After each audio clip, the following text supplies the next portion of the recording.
본 방송에서 제공하는 투자 정보는 투자 판단에 대한 조언입니다. 방송에서 제공하는 주식의 가치, 가격 상승 및 가격 하락에 대해서는 방송사에서 보장하지 않습니다.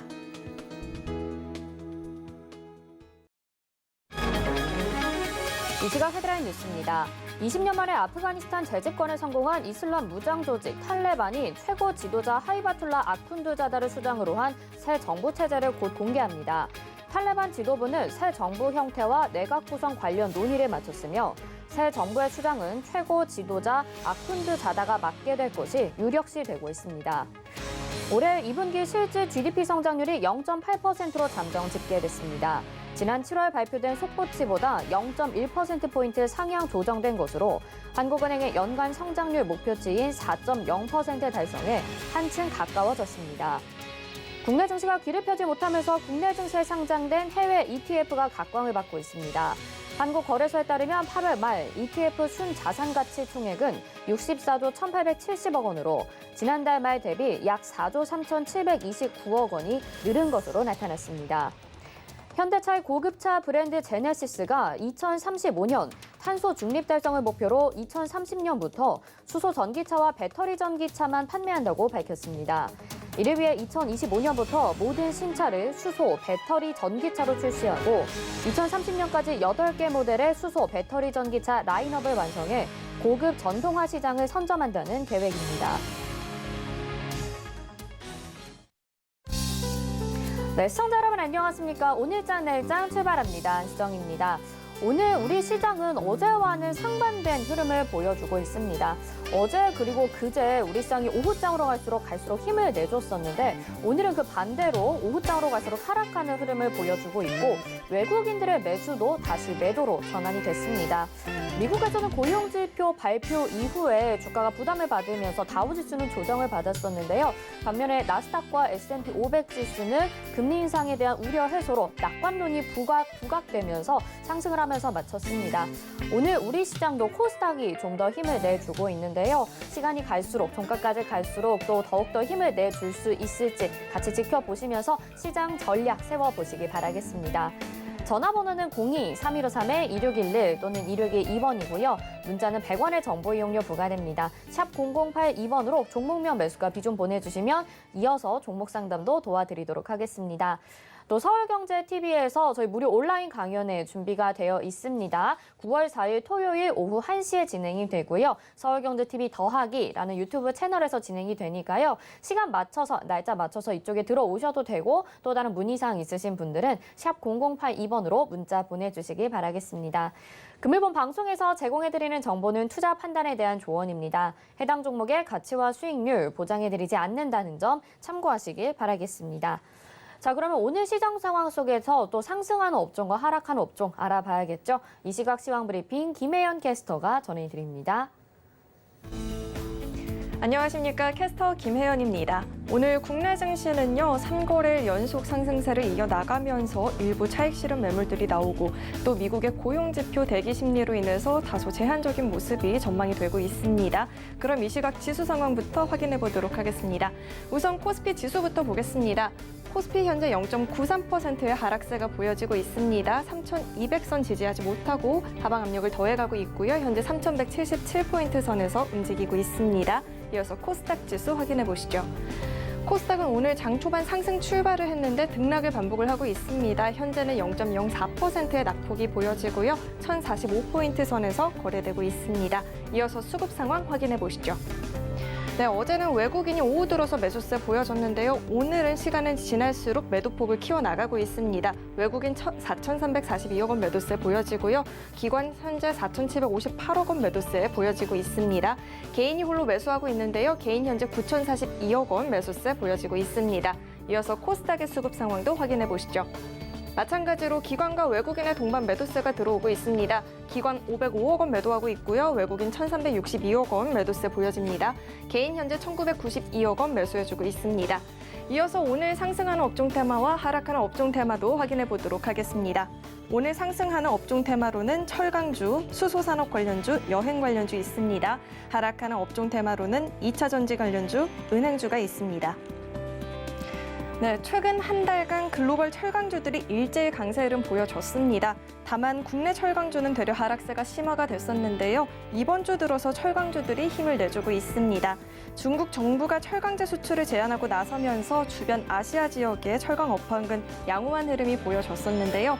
다만 중국은 동계올림픽 기간 동안에 대기질 개선을 위해서 감산을 진행하게 될 텐데 그 전에 3분기 재고 비축 수요가 전망이 되고 있습니다.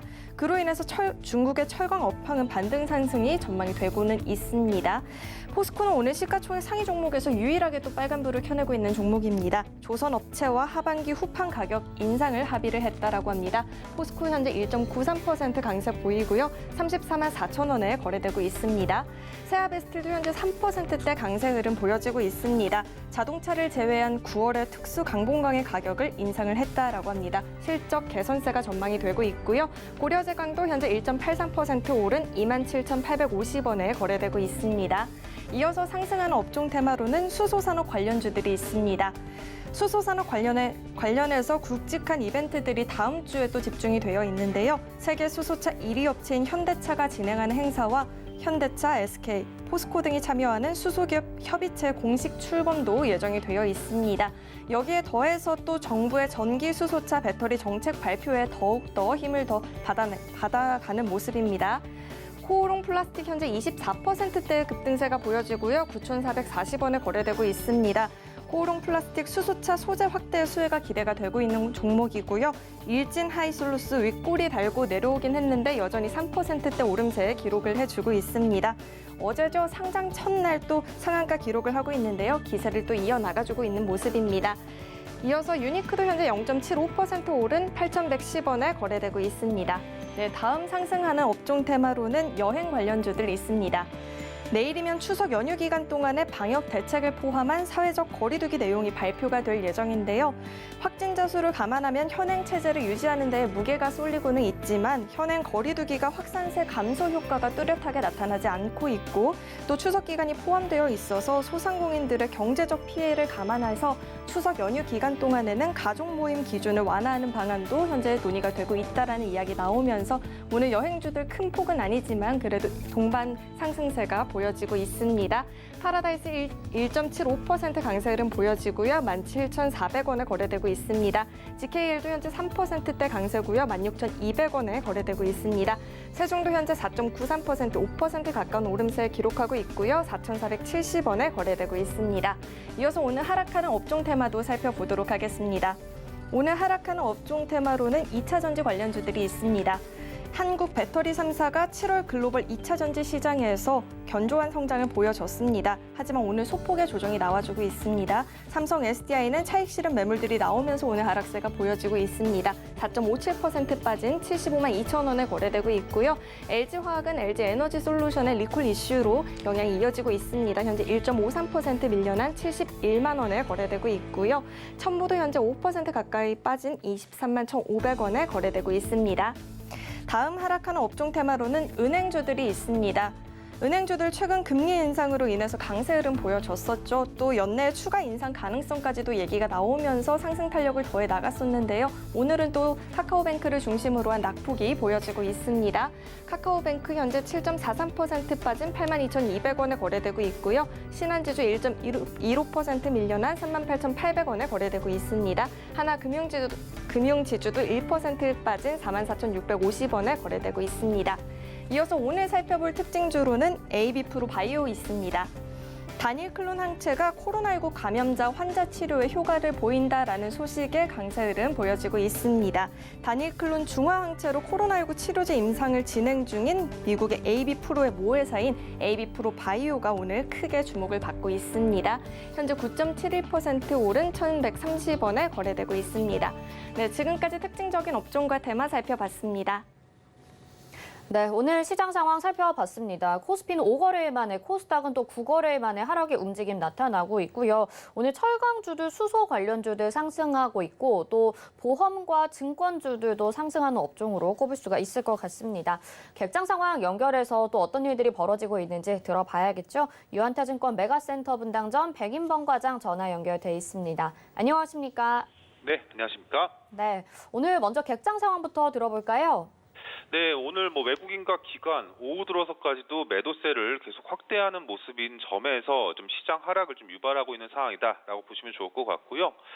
외국인은 오늘 양시장 모두 좀 매도세를 보여주고 있는 가운데 코스피 시장에선 네이버, 포스코, KB금융 등에 대한 매수세가, 그리고 코스닥 시장에선 에코프로 BM, HLB 생명과학, 아프리카 TV 등에 대한 매수세가 특징적인 모습이었습니다. 기관 같은 경우 역시나 양시장 모두 매도세 좀 보여주고 있는 가운데 코스피 시장에선 크래프톤, 더존 비주온, NC소프트 등에 대한 매수세가, 코스닥 시장에선 세경 하이테크, 프레스티지 바이오로직스, 파라다이스 등에 대한 매수세가 특징적인 모습이었다 볼 수 있겠습니다. 네, 양시장에서 기관과 외국인의 양 매도 속에 오늘은 좀 중소형주들이 상승하는 모습을 보여주고 있는 것 같습니다. 그렇다면 오늘 시장 한마디 어떻게 정리해 볼 수 있을까요? 네, 오늘장 한마디 외국인 매도세 확대에 따른 시장 약세로 좀 정해봤습니다. 일단 오늘 우리 시장에서 특히 코스피 시장의 좀 하락폭이 두드러지는 모습인데요. 아무래도 이는 22총재가 유로존의 대규모 유동성 공급에 대해서 좀 회의적인 좀 발언을 한 점과 더불어서 이 미국의 고용 지표가 좀 부진했던 영향이 시장 하락에 좀 영향을 주고 있는 모습입니다. 반면에 미국 ISM 제조업 지수는 컨센서스를 상회한 이런 긍정적인 결과를 발표를 하긴 했지만 시장은 이 유럽과 미국의 고용 지표 부진과 유동성 회수 등에 대한 이런 우려감 등이 장 초반부터 이 외국인의 매도세를 좀 유발하고 있지 않나라고 추정을 하고 있는 상황이고요. 그리고 외국인 매도세가 일단 오늘 우리 시장에서 특히 코스피 시장 중심으로 더해지는 모습은 아무래도 지난 화요일이었죠. 이 8월 31일 MSCI 리밸런싱 이슈에 따른 외국인의 이 대규모 순매수가 있었던 상황에 이 반작용하는, 그러니까 즉 대규모 매수 이후에 좀 일부 매도세가 나오는 상황도 시장 하락 요인, 그러니까 특히 코스피 시총 상위 종목 중심의 하락이 좀 나오고 있는 영향도 있다라고 분석을 하시면 좋을 것 같습니다. 큰 틀에서 우리 시장 모습을 좀 보자면 이 수출주 중심의 이런 종목들은 약세를 보이는 반면에 이 내수 비중이 높은 업종은 좀 상대적으로 좀 강세를 보이고 있는 모습인데요. 이는 또 아시아 지역의 지표를 좀 참고를 하시면 좋을 것 같습니다. 이 아시아 지역의 제조업 PMI가 좀 부진한 모습을 보이면서 특히 아시아에서 이 동남아시아 지역 같은 경우 이 글로벌 시장에서 중간재 공급 역할이 좀 큰 지역인데 이들 지역의 지표가 좋지 못하다라는 점은 이 글로벌 주요 생산에 있어서 영향을 끼칠 수 있다라는 우려감을 시장 참여자들은 갖고 있다라는 점에서 이 수출주 중심의 약세를 좀 설명을 할 수가 있을 것 같고요. 상대적으로 내수 비중이 높은 철강, 증권, 보험, 서비스업 등의 이런 업종에 대해서는 투자자들의 관심이 좀 이동하고 있는 모습도 관찰이 되고 있다 보시면 좋겠습니다. 자, 오늘 시장에서 물론 오전 대비 오후 들어 좀 보합권까지 밀리는 모습이긴 했지만 이 철강 업종의 좀 상대적인 강세 좀 눈에 띄었던 모습이었었는데요. 최근 한 달간 보자면 우리 철강 업종은 좀 주가가 좋지 못했지만 글로벌 철강주는 최근 한 달간 좀 일제히 강세를 좀 보였던 상황이었는데 일종의 주가 키 맞추기 성격의 반등도 더해지고 있는 모습이다. 그리고 그 외에도 이 중국 정부가 유동성 공급을 확대하기로 하면서 이 중국 철강 업황에 대한 반등 가능성이 좀 두각을 드러내고 있는 모습 등이 철강 업종의 강세로 좀 나타나고 있다 보시면 좋을 것 같고요. 일단 마무리하자면 오늘 우리 시장 이러한 전반적인 하락세 속에서 철강 업종을 포함한 다른 개별 모멘텀에 따른 종목 장세가 심화되고 있는 모습이다라고 정리해 볼 수가 있겠습니다. 오늘 철강주들의 상승이 또 종목별 키 맞추기로 나타나는 현상 말씀을 해주셨습니다. 전반적으로는 유동성 공급 확대냐 아니면 또 위축이냐 이 부분을 놓고서 지금 미국 시장과 또 중국 시장이 다른 양상을 보이고 있는 상황인데요. 우리 시장이 좀 그로 인해서 관망색으로 좀 피해를 보고 있지 않나라는 생각도 드네요. 오늘 말씀 여기까지 듣겠습니다. 고맙습니다. 네, 감사합니다. 네, 이 시각 객장의 백인범 과장과 함께했습니다. 이어서는 오늘장 이슈 알아보면서 또 주요 섹터 전망해 보도록 하겠습니다. KTB 투자증권 이성훈 과장 전화 연결돼 있습니다. 안녕하십니까? 네, 안녕하십니까? 네, 통신주는 시장 방어적인 좀 성격이 강하잖아요. 그래서 좀 안전자산이다 이렇게 생각을 할 수도 있을 것 같은데 5G 쪽을 비롯해서 사실은 최근에 시장에서 좀 소외된 부분들이 상당히 많았습니다. 그런데 어제는 또 SK텔레콤이 급등이 나오면서 기대감을 좀 심어주기도 했어요. 통신주 전망 어떻게 바라보고 계신가요?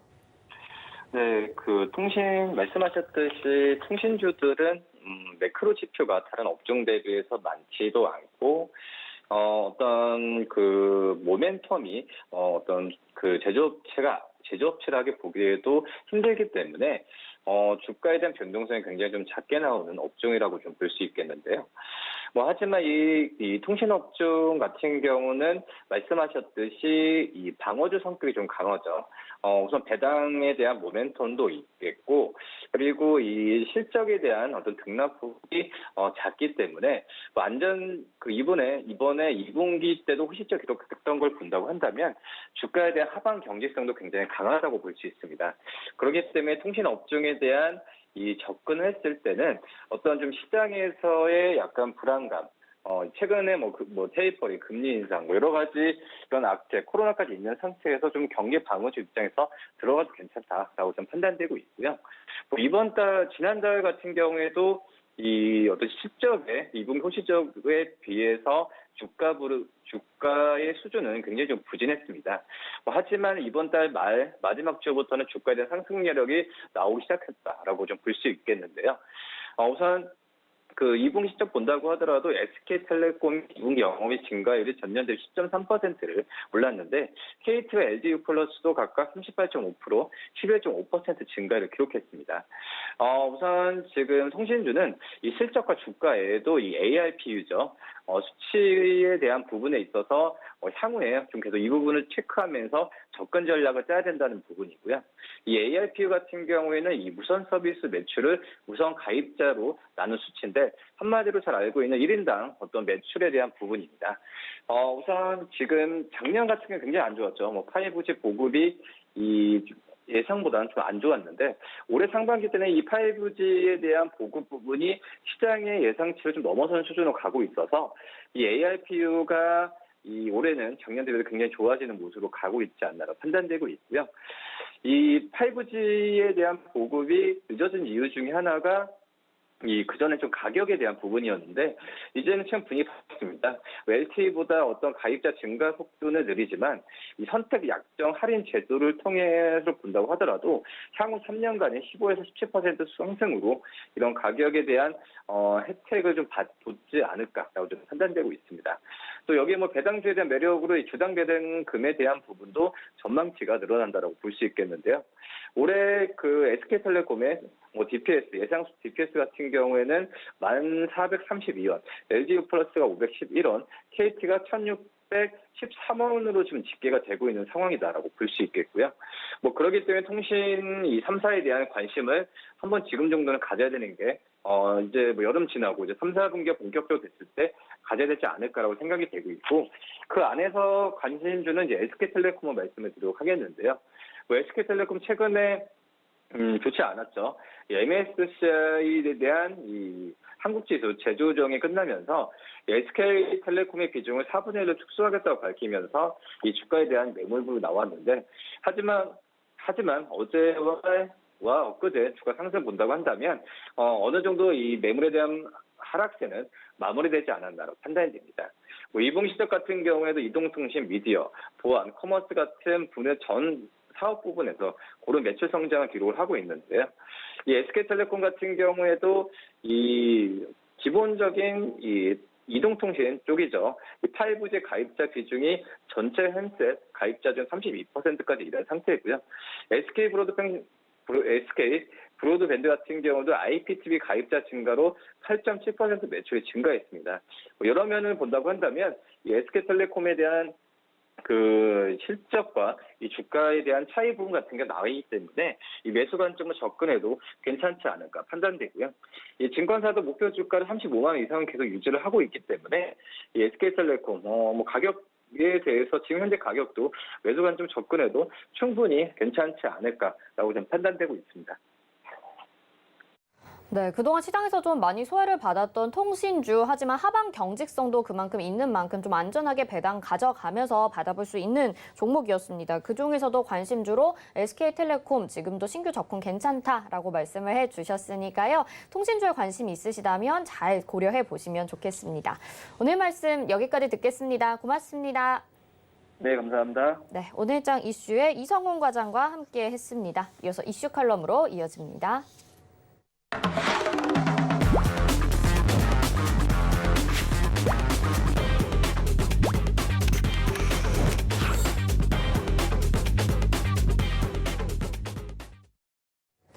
네, 시장 핵심 이슈 짚어보는 이슈 칼럼 시간입니다. 오늘은 미중산업경제연구소의 조용찬 소장과 함께합니다. 소장님 안녕하십니까? 예, 안녕하십니까? 네, 최근에 중국이 기업도 규제를 하게 됐고 게임 규제 그리고 부자도 연예인 이렇게 좀 규제를 하게 됩니다. 공동 부유를 강조하고 있기 때문인데요. 지금 정책이 좌측으로 좀 완전히 바뀌고 있는 상황이라서 이 중국뿐만 아니라 우리나라에도 어떤 영향을 미칠지 좀 자세하게 알아보는 시간 가져보려고 합니다. 먼저 이제 8월 17일에 중국 이제 핵심 간부들이 중요한 연설을 이 회의에서 했다고 하더라고요. 어떤 내용이 담겼는지 설명 부탁드릴게요. 네, 8월 17일 날 중앙재경회의가 열렸는데요. 여기에는 상무위원뿐만 아니라 장관급 이상이 다 참석하는 회의였습니다. 여기서 베이다허 회의에서 집중 논의됐던 내용들이 이제 구체적인 윤곽을 드러냈는데요. 2049년이죠. 중국 건국 100주년까지는 국민 전체를 물질뿐만 아니라 정신 생활까지도 부자로 만들겠다는 공동 부유론을 제시했습니다. 지난 40년간 중국의 경제 발전을 이끌어왔던 덩샤오핑의 선보론 대신 앞으로는 분배 중시로 바뀌겠다는 이런 정책을 냈는데요. 여기에 구체적인 내용을 보면은 기업은 앞으로 수익을 쫓지 말고 부를 사회에 환원하라. 그리고 소득 분배 질서를 이제 바로 세우겠다고 이야기했는데요. 이제 결국 앞으로 모든 정책은 부유자들을 털어서 빈곤층을 구제하는 데 쓰겠고요. 격차 확대에 따른 사회적 불만을 빅테크 기업에게 돌리면서 위기에 빠진 공산당 집권과 관련된 논리를 만들어 나가겠다는 생각이기 때문에 앞으로 중국 경제에 커다란 영향을 끼칠 것으로 보여집니다. 네, 말씀하신 것처럼 지금 중국 계속 공동 부유를 강조하면서 분배를 강조를 하고 있습니다. 그런데 중국의 지금 성장을 가져온 게 말씀하신 것처럼 덩샤오핑의 선부론이잖아요. 그래서 갑자기 이렇게 40년 만에 정책을 180도 바꾸게 된 이유가 무엇인지 궁금합니다. 네, 크레딧 스위스에 따르면은 중국의 소수 1% 부자 같은 경우에는 중국 전체 부의 30%를 독점하고 있는데요. 중국의 모든 통계 지표들 같은 경우에는 여러 차례 물타기를 한 뒤에 데이터들을 발표한 것이기 때문에 이런 마사지한 데이터를 가지고 분석했다는 측면에서 이보다 더한 격차가 벌어지지는 아닌가 이렇게 보여집니다. 중국인들의 생활 격차를 보여주는 지니 지수 같은 경우에는 2019년에 0.465까지 급등을 했는데요. 경계선인 0.4를 크게 웃돌았습니다. 올해 같은 경우에는 코로나로 인해서 실업자 또 수입이 크게 줄면서 지니 지수가 0.5로 사상 최고치까지 지금 올라섰을 것으로 보여지는데요. 이 때문에 저소득층, 젊은 층을 중심으로 해서는 곳곳에서 대규모 시위들이 일어나고 있습니다. 이 때문에 앞으로 중국은 부자, 기업인, 이들과 결탁한 관료들의 돈을 뺏어서 나눠주는 그 대의 멸진이죠. 대의를 위해서는 친족도 멸한다는 이런 시효를 훌륭하게 보여주지 않을까 전망이 됩니다. 일단은 불평등이 양극화가 좀 심화가 되고 있는 상황이기도 하고 부를 뺏어서 어려운 서민들에게 좀 도와주겠다라는 어떤 정치적인 좀 쇼를 보여주겠다라는 의미로 해석이 되고 있는 것 같기도 합니다. 그런데 이제 중국이 이렇게 기업들을 좀 규제를 하게 된다면 그동안 대기업들이 좀 모여있는 베이징, 상하이 이쪽에서 규제를 먼저 시작하게 된 게 아니라 저장성, 민영 기업들이 좀 모여있는 곳이죠. 이쪽에서 먼저 시작을 하게 된다던데 그 이유는 무엇인가요? 네, 저장성 같은 경우에는 예전부터 윈조 상인들이 있었던 지역인데요. 민영 기업이 가장 발달된 지역입니다. 그러다 보니까 기업과 관이 결탁이 아주 심한 곳인데요. 소위 말해서 당신의 돈으로 내 권력을 쌓아서 함께 부자가 되자는 정경 동맹이 관행처럼 이어져 내려왔던 지역입니다. 아무래도 마인의 그 알리바바가 이 항저우시에 있었는데 항저우시의 서기 저우 장룡 같은 경우에는 차관급입니다.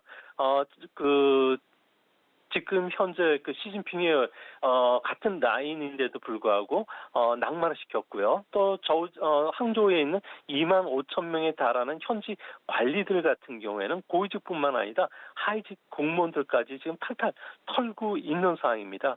아무래도 자기 권력의 본산지에 칼을 댔다는 것은 앞으로 극자 노선을 밀고 나가기 위해서는 살을 내주고 뼈를 취할 수밖에 없는 전략으로 보여지는데요. 이제 앞으로 찌수석 같은 경우에는 기업들을 더 옥죄어서 정적인 상하이방의 돈줄인 알리바바, 텐센트, 디디 취싱을 비롯해서 많은 빅테크 기업들을 지우려는 움직임이 더 빨라지고 가속화될 것으로 보여집니다. 네, 이렇게 좀 기업들을 규제하고 있는 상황에 대해서도 알아봤습니다. 근데 뭐 대기업들은 그렇다고 치고요. 그런데 연예인들에 대해서도 이렇게 좀 낙인을 찍어서 좋은 글씨를 만들어버리는 상황들도 지금 나타나고 있거든요. 퇴출 작전 이렇게 벌이는 이유가 무엇인지 좀 궁금합니다.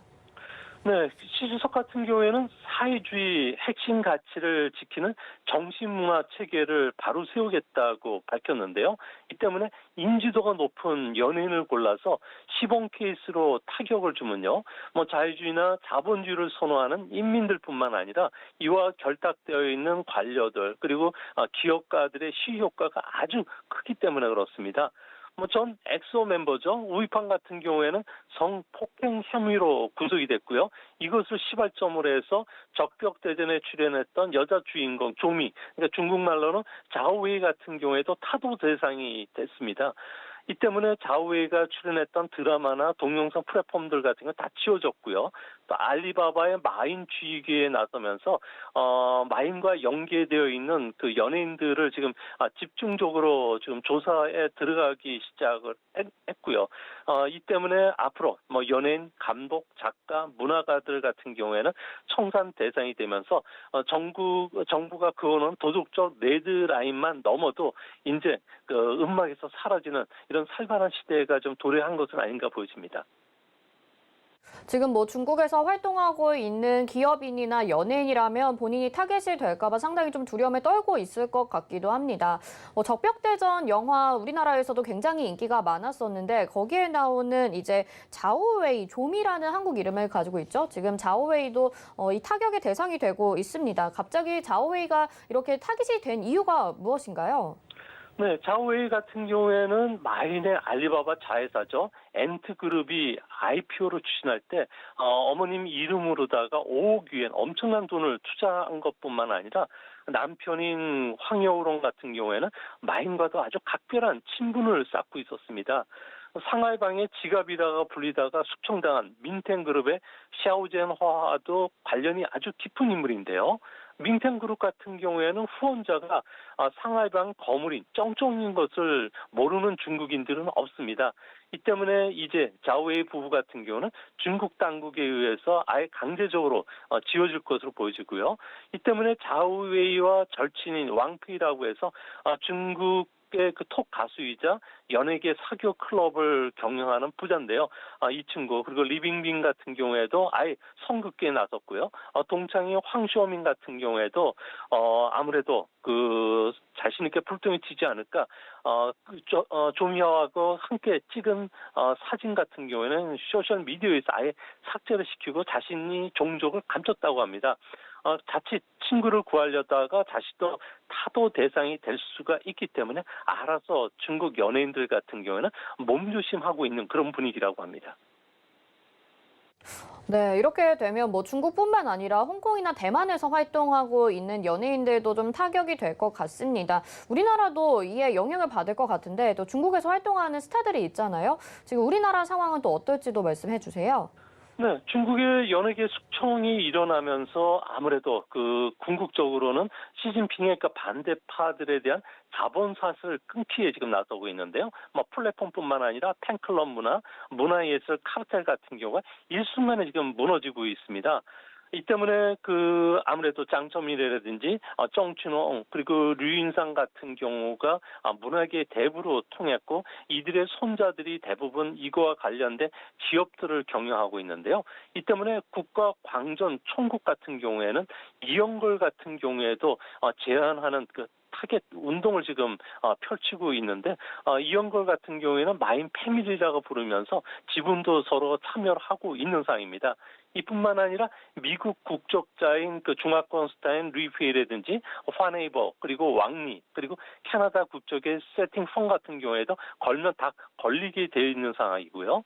이뿐만 아니라 홍콩 민주화 시위를 응원했던 유덕화 그리고 주윤발, 양조위 같은 경우도 이미 퇴출되면서 중화권 영화 예술계 같은 경우에는 지금 거의 암흑기에 들어가 있는 상황입니다. 이제 앞으로 영화 작품, 음악 세계, 독창적인 역사관을 갖고 있는 지식인들까지 모두 직장에서 내쫓고 창작물 영업장도 사라지게 되는데요.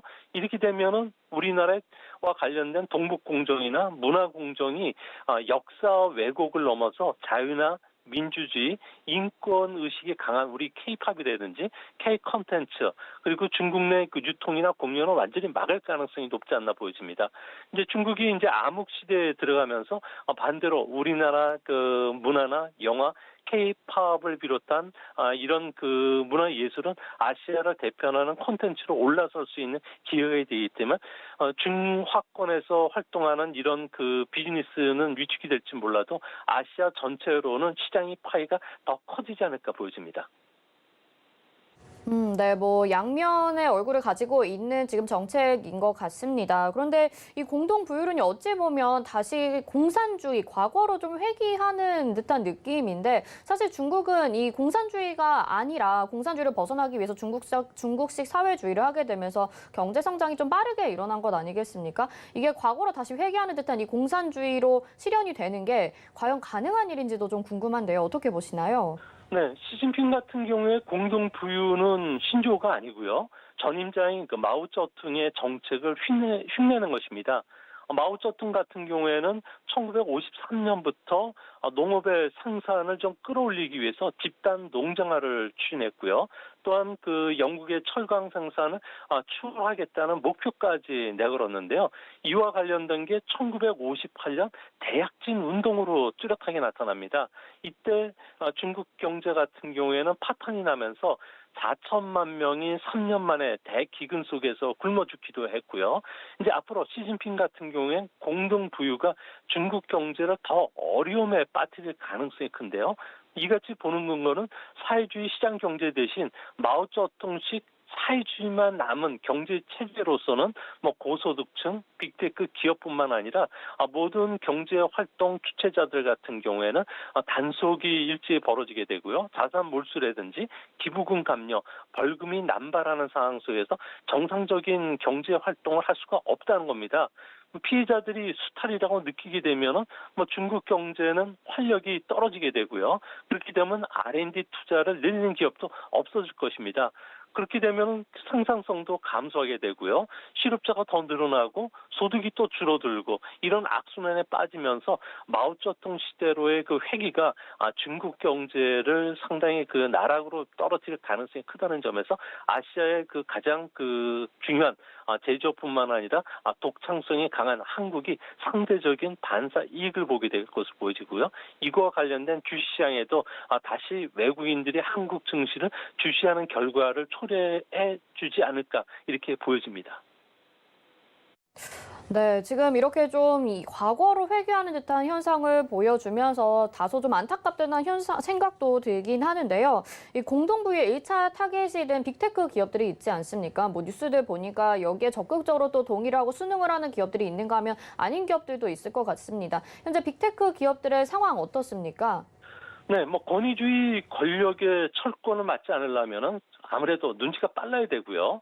이 때문에 공산당이 원하는 부르주아로 찍히지 않기 위해서 텐센트의 마라톤 같은 경우에는 500억 위엔을 농촌 저소득층 지원이라든지 의료제도 개혁에 돈을 쾌척하기도 했고요. 외식업체인 메이트안의 왕신 같은 경우에는 무려 175억 원 위안만큼 주식을 내놓았습니다. 또 판도도의 그 창업자인 황정 같은 경우에도 아예 CEO직을 내려놓고요. 교육재단을 통해서 120억 위엔을 기부하기도 했습니다.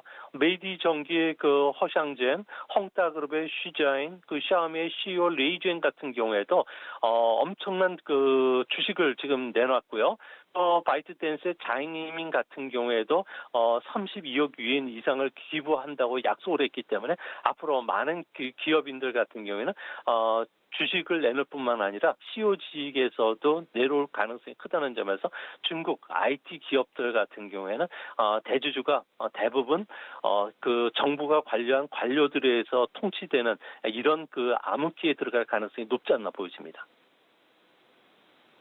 네, 거의 뭐 반강제적으로 지금 기부를 하고 있는 상황인데 그래서 그런지 이 빅테크 기업들의 주가도 반등을 하지 못하고 있는 상황입니다. 좀 경제적으로 걱정이 되기도 하는데요. 빅테크 기업들 이렇게 반등이 좀 나올 수 있을지 주가의 흐름 어떻게 전망하시나요? 네, 아무래도 8월 제조업 지표 PMI를 보면은 그 국가 통계국 같은 경우에는 5개월 연속 하락했고요. 차이신 PMI 같은 경우에는 경제에서는 50선이 깨졌습니다. 이를 근거로 보면은 3분기 중국의 실질 GDP 성장률은 연율 기준으로 해서 3%대로 둔화될 것으로 보여지는데요. 다행히 중국은 4분기에는 전기 대비 연율로 7, 8%까지 다시 반등할 것으로 보여집니다. 이는 계절적으로 수출이 증가하는 추세에 있고요. 개인들 같은 경우에는 서비스를 중심으로 해서 수요가 아직까지는 괜찮습니다.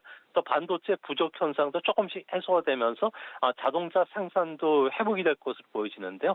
하지만 내년도에는 올해 성장률이 8.5에서 5%로 둔화되고 이후부터는 상당히 좀 빠르게 둔화될 가능성이 높지 않나 보여집니다. 이렇게 된다면은 올해나 내년까지는 회색 코뿔소나 블랙 스완이 출현되지는 않을 것으로 보여지지만 주시장 같은 경우에는 미래 가치를 현재화시키는다는 측면에서 앞으로 주식시장과 관련된 중국 정부의 연기금을 통한 주식 매수에도 불구하고 현재 3,500선에서 상하이 종합주가지수 기준으로는 한 3,600선까지 그 상에서 답답하게 움직일 가능성이 현재로서는 더 높지 않나 이렇게 보여집니다. 네, 현재는 좀 괜찮지만 앞으로는 다소 좀 우려가 되는 상황 말씀을 해주셨습니다. 이제 중국의 빅테크 기업들은 규제를 강화하게 되고 오히려 중소기업은 지금 육성하는 정책을 펼치지 않습니까? 이게 공동 부유랑도 비슷한 맥락으로 이어질 수 있을 것 같은데요. 중소기업을 육성하는 정책 어떤 내용들이 담겨 있나요? 네, 이제 앞으로 중국은 재벌 기업들은 이제 더 이상 만들지는 않을 것으로 지금 정책적으로 확정을 했고요. 대신 독일식 강소 기업으로 키우겠다는 겁니다. 소위 말해서 전문화라든지 정밀화, 특징화, 참실화라는 4가지 특성을 갖고 있는 기업을 집중 육성시키겠다는 건데요. 현재 중국에서는 강소 기업을 1,584개로 선정을 했는데 이제 앞으로는 1만 개 전후까지 육성을 시킨다고 합니다. 이를 위해서 독일식 전문 직업 교육 학교를 세워서 아무래도 품질 중국을 만들어내는데 1등 그 근로자들을 만들 예정으로 있고요. 이제 앞으로 독점 금지뿐만 아니라 시장 장벽을 제고해서 하이엔드 제조 부분에서 강소 기업을 더 많이 만들어내겠다는 겁니다. 문제는 이런 정책이 바뀐다고 하더라도 어느 한순간 첨단 기술을 연마하고 혁신적이고 독창적인 단계로 기업들이 점프를 하는 이런 퀀텀 점프식은 이룰 수가 없는데요.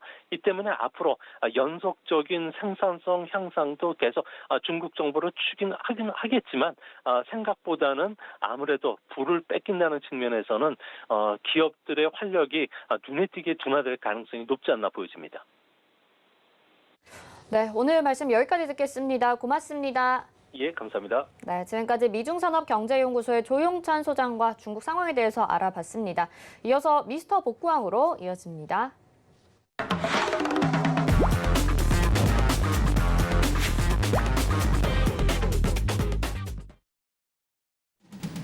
미스터 북구왕의 김혜연입니다. 서울경제TV 밤방송 주유소에서 8분의 위원님들이 바닥남 여러분들의 포트폴리오 복구시켜주고 계신데요. 매일 오후 12시 30분을 기준으로 어떤 분들의 총 누적 수익률이 좋은지 또 어떤 개별 종목들의 누적 수익률이 가장 좋은지 확인해보는 시간입니다. 그럼 바로 오늘의 총 누적 수익률 탑3부터 확인해보도록 하겠습니다.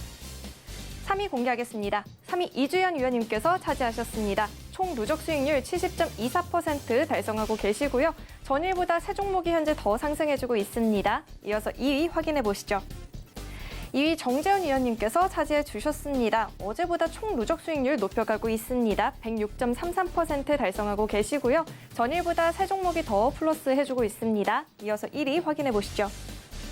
여전히 높은 총 누적 수익률 기록하고 계십니다. 허관석 위원님께서 차지하셨는데요. 총 누적 수익률 149.61% 기록하고 계시고요. 전일보다 4종목이 더 상승해주고 있습니다. 이어서 개별 종목들의 수익률 순위도 확인해 보도록 하겠습니다. 5위는 허반석 위원님의 BH가 차지를 했습니다. 수익률 13.95% 기록하고 있습니다. OLED 패널과 FPCB를 주력으로 생산하는 부품 업체죠. 폴더블 폰에는 OLED 패널이 2개가 들어가서 폴더블 폰 판매량이 늘어날수록 BH 실적도 좋아질 수 있다라는 이야기 나오고 있습니다. 4위도 허반석 위원님의 종목이 차지를 했습니다. 이마트가 차지를 했는데요. 수익률 현재 14.28% 챙겨주고 있습니다. 3거래일 연속 상승 흐름이 보여지고 있죠. 이달 핵심 이벤트인 추석도 있어서 쓱닷컴의 외형 성장에도 주목을 해봐야 한다라는 이야기 나오고 있습니다. 3위도 허반석 위원님의 삼성 SDI가 차지를 했습니다. 수익률 현재 17.50% 기록을 하고 있습니다. 시가총액 7위 자리 지켜주고 있고요. 오늘 2차 전지 관련주들 사이에서 전반적인 조정이 나오고 있는데 여전히 높은 수익률 챙겨주고 있습니다. 2위는 박원재 위원님의 신흥 SEC가 차지를 했습니다. 수익률 34.19% 기록하고 있습니다. 신흥 SEC는 2, 4분기 역대 최대 실적을 달성을 했죠. 상승 여력 여전히 충분하다는 전망들 나와주고 있습니다. 1위는 허반석 위원님의 KH바텍이 무려 47.91%라는 높은 수익률을 자랑을 하면서 1위를 차지하고 있습니다. 삼성전자의 폴더블폰 핵심 제품인 외장 힌지를 공급하고 있죠. 폴더블폰 강세에 7거래일 연속 상승세 이어나가고 있습니다. 네, 복구왕이시죠. 허반석 위원님의 주유소 포트폴리오 현황부터 살펴보도록 하겠습니다. 네, 첫 번째 페이지 전 종목이 목표가 달성을 했습니다. 호텔신라 18.91% 수익 챙기면서 목표가 달성을 했고요. 4월 8일에 편입된 종목 ISC도 매수가 21,300원 제시해 주셨는데 12.68% 수익 챙기면서 입절했습니다. 5월 20일에 편입된 종목 우양도 12.85% 수익을 기록을 하면서 입절을 했습니다. 7월 1일에 편입된 종목 에스코넥 12.68% 수익을 챙겼고요. 마찬가지로 목표가 달성했습니다. 이어서 다음 장 확인해 보시죠. 4월 29일에 편입된 종목 CJ제일제당 현재 10%대 플러스 구간인데요. 가격 인상 효과로 인한 수익성이 개선이 되는 국면에 진입하고 있다라고 합니다. 5월 6일에 편입된 종목 삼성 SDI 오늘 소폭의 조정이 나왔지만 여전히 17.5%라는 높은 수익을 챙겨주고 있습니다. 5월 27일에 편입된 종목 이마트도 현재 14.92% 수익을 달성을 하고 있습니다. 오리온 6월 10일에 편입이 됐죠. 매수가 11만 7,500원 제시해 주셨는데요. 현재 6%대 플러스 구간이죠. 제품 가격을 동결을 하고 제품 중량을 늘리니까 3개월간 매출이 15%가 높아지는 효과가 나타나고 있다라고 합니다. 이어서 다음 장 확인해 보시죠. SFA는 현재 3%대 손실 구간입니다. 7월 15일에 편입된 종목 KH바텍은 현재 무려 47.91%라는 수익을 챙기고 있습니다. 7월 28일에 편입된 종목 우양은 현재 10%대 손실 구간이고요. 8월 2일에 편입된 종목 BH는 현재 13%대 수익을 챙기고 있습니다. 폴더블폰 흥행에 수혜를 받아가고 있습니다. 이어서 다음 장 확인해 보시죠. 8월 13일에 편입된 종목 SNS텍은 현재 5%대 마이너스 구간입니다. 네, 그럼 허반석 위원님과 전화 연결해서 또 자세한 이야기 들어보도록 하겠습니다. 위원님 안녕하세요. 네, 안녕하세요. 네, 위원님 포트 대부분의 종목들이 굉장히 좋은 수익을 또 챙겨주고 있습니다. 그 중에서 KH바텍 매수가 21,500원 제시해 주셨는데 이미 3만 원대 안착을 했습니다. 이 종목에 대해서 또 자세한 리뷰 부탁드리겠습니다. 네, KH 바텍 그리고 파인테크닉스, 세경 하이테크까지도 아침 방송 작전 리포트에서 다뤄드렸었는데 폴더블 폰이 흥행을 넘어서 역대급이다라는 이야기들이 좀 나오고 있습니다. 그러면서 모든 기업들이 차트가 이렇게 좀 뾰족뾰족하게 다 올라와 있습니다. 급등을 좀 이어왔는데요. 이 정도 수익률이라면 방송을 통해서라도 좋은 수익을 얻으셨기 때문에 일부 수익 실현들을 꼭 하시자라는 말씀을 지난주에도 그렇고요. 이번 주에도 그렇고 반복해서 좀 말씀을 드리고 싶습니다. KH바텍도 마찬가지로 차트상 저위험 구간의 매수를 말씀을 드렸습니다. 그래서 매수가가 21,500원 언저리가 잡힐 수 있었던 부분이고요. 그렇게 차트상 저위험 구간의 매수를 하시되 산업과 기업의 매출액과 영업이익과 산업의 확장성 그리고 폴더블 폰이라는 이슈까지도 함께 맞아떨어졌던 그런 흐름입니다. 더불어서 함께 말씀드리면 세경 하이테크도 마찬가지인데요. 차트상 저위험 구간이라는 이야기를 드리기 무색하게 오랜 기간 동안 조정을 받았습니다. 그리고 최근에도 깊은 시장 조정과 함께 조정을 받았는데 어마어마한 대세 하락 이후에 이제 이 차트상 저위험 구간을 지나서 우상향했던 그런 흐름들이 좀 보여집니다. 결국 실력이 있고 실체가 있고 매출액과 영업이익의 성장성이 확보된 담보된 기업이라면 이러한 우상향을 또 보여줄 수 있다라는 부분 꼭 참고를 한번 해주셨으면 좋겠고요. 이런 의미로 앞으로도 산업을 먼저 보시고 그리고 그 안에서 기업을 이어가시는 그런 부분들 좀 참고를 해보신다면 세경 하이테크, KH 바텍 그리고 파인 테크닉스까지도 이러한 기업들 살펴보실 수 있다라는 부분 참고를 해 주셨으면 좋겠습니다. 그리고 9월달 투자 전략과 연계를 해서 강연회를 또 진행을 합니다. 이번 주 일요일이죠. 9월 5일 저녁 6시에 하반기 전략을 지난번에 말씀을 드렸다면 이번에는 9월의 캐치프레이즈를 농사짓는 마음이라는 이야기를 드렸습니다. 파종부터 수확까지 그리고 주식이라면 매수부터 수익 실현까지 이렇게 이야기가 될 텐데 노력과 관심, 정성이 투자 활동에까지 이어져야 이와 같은 수익을 거둘 수 있다라는 부분 참고를 해보시면 좋을 것 같고요. 짓궂은 날씨에도 더 나은 열매와 수확을 위해서 노력하는 마음이 시장의 변동성이 확대되어도 더 나은 수익을 얻으려는 노력이 투자자들은 어떤 노력을 해야 하는가 이런 부분들이 포트폴리오 내실화로도 표현을 좀 해볼 수 있을 것 같습니다. 이런 것들 좀 포함을 하고요.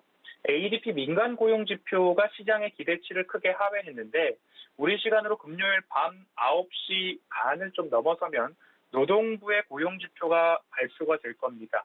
이 테이퍼링에 대한 중요한 기준이 될 텐데 연준의 크리스토퍼 월러 이사는 8월 고용보고서상 취업자 수가 85만 명 증가 이상일 경우에는 테이퍼링 시작 가능하다라는 이야기가 나왔습니다. ADP 민간 고용지표와 노동부 고용지표는 어떤 부분들이 차이가 있을까 한번 참고를 해보시고 5월부터 7월까지 3개월 평균 신규 고용 수치가 83만 8천 명 수준이었습니다. 이제 금요일 밤에 수치를 확인을 하고 일요일 저녁 6시에는 하반기 농사짓는 마음이라는 이야기로 시장에 대한 대응 전략까지도 함께 살펴볼 예정입니다. 함께 오셔서 다음 주부터 시작되는 하반기, 본격적인 하반기 시장 어떻게 준비하면 될지 함께 참여해 보셔도 좋을 것 같습니다. 네, 폴더블 폰의 역대 최고 흥행에 힘입어서 KH 바텍 현재 높은 수익 챙겨주고 있는데요. 일부 차익 실현해보면 좋겠다라는 이야기도 해주셨고요. 위원님도 무료 온라인 강연을 진행해 주신다고 하죠. 이번 주 9월 5일 오후 6시에 유튜브 서울경제TV 더하기 채널에 들어가셔서 위원님의 9월달 똑똑한 시장 전략 대응도 들어보시면 좋을 것 같습니다. 또 위원님 노란토스 위원님과 대화를 나눠볼 수도 있죠. 샵 0082번으로 허반석 이렇게 보내주시면요. 무료 온라인 강연회 뿐만 아니라 평소에 또 위원님과 이야기 나눠보면서 좋은 종목들 저점에서 매수해서 또 수익 실현해 보시면 좋을 것 같습니다. 그럼 위원님과는 여기서 인사드리도록 하겠습니다. 위원님 감사합니다. 감사합니다. 네, 이렇게 복광 허반석 위원님의 주유소 포트폴리오 현황까지도 확인을 해봤습니다. 오늘 밤 또 주유소 시청하시면서 더 많은 종목 이야기를 들어보시고요. 또 저희 방송 시청해 보시면서 종목들의 수익률 현황까지도 확인해 보시면 좋을 것 같습니다. 네, 지금까지 미스터 복광이었습니다.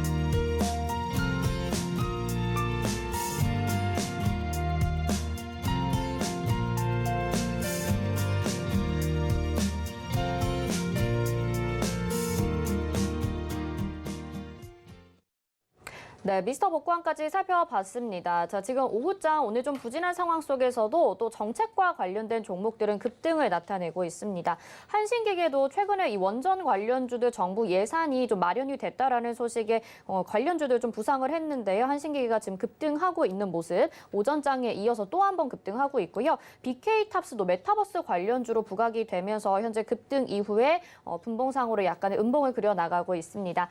이런 정책과 관련주들도 잘 살펴보시면 좋을 것 같고요. 계속해서 저희에게 종목 고민도 보내주시면서 가지고 있는 종목들에 대한 대응 전략 세워보시길 바라겠습니다. 전화번호는 02-3153-2611 또는 2612번이고요. 문자는 100원의 정보 이용료 부과됩니다. 샵 0082번으로 종목명 매수가 비중 보내주시면 저희가 종목 상담 접수해드리도록 하겠습니다. 또 서울경제TV 더하기 유튜브 채널에서 진행이 되는 서울경제TV 무료 온라인 강연회가 9월 4일 토요일 오후 1시에 준비가 되어 있습니다. 궁금한 내용 있으신 분들 시간 맞춰서 들어오시면 되고요. 문의사항은 역시 샵 0082번으로 받고 있으니까요. 문의사항도 남겨주시면 되겠습니다. 금일본 방송에서 제공해드리는 정보는 투자 판단에 대한 조언입니다. 해당 종목의 가치와 수익률 보장해드리지 않는다는 점 참고하시길 바라겠습니다. 잠시 후 마감 임박 60분의 승부로 다시 돌아오겠습니다. 고맙습니다.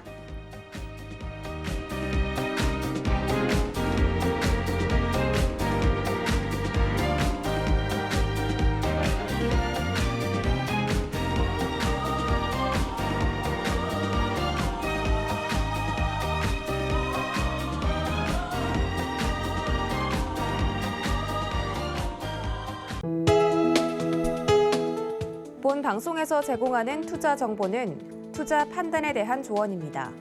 방송에서 제공하는 주식의 가치, 가격 상승 및 가격 하락에 대해서는 방송사에서 보장하지 않습니다.